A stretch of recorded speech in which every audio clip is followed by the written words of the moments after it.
L'Italia darà quasi 80 milioni di euro per la nuova Covid Facility di Gavi per accelerare lo sviluppo del vaccino contro il coronavirus. Lo ha annunciato il Premier Conte al Global Vaccine Summit, vertice sul rifinanziamento dell'alleanza Gavi.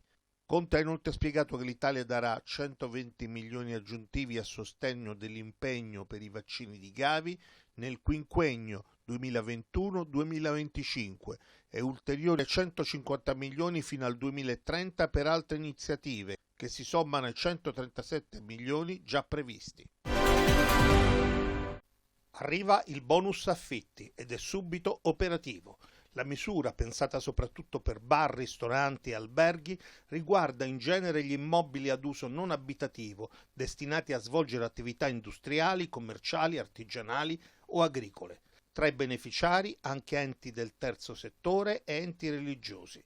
Il ministro dell'Economia Roberto Gualtieri ha scritto su Twitter: da oggi operativo il bonus affitti previsto dal decreto rilancio.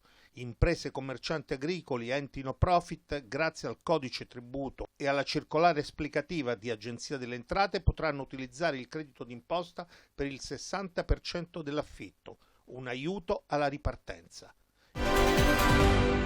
Il ministro per le pari opportunità e la famiglia, Elena Bonetti, in un post su Facebook ha scritto: il Comitato Tecnico Scientifico ha dato parere positivo all'estensione delle linee guida per le attività estive destinate alla fascia di età 0-3 anni.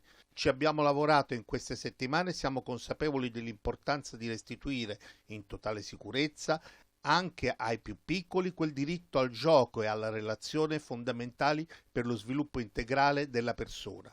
Ora continuiamo insieme a lavorare per essere accanto concretamente alle famiglie e dare loro orizzonte e stabilità.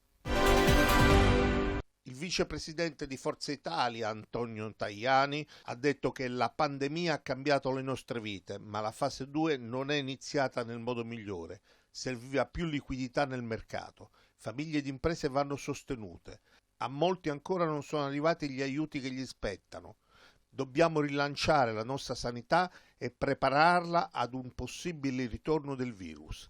Per farlo dobbiamo usufruire dei fondi europei, compreso il MES, senza condizioni.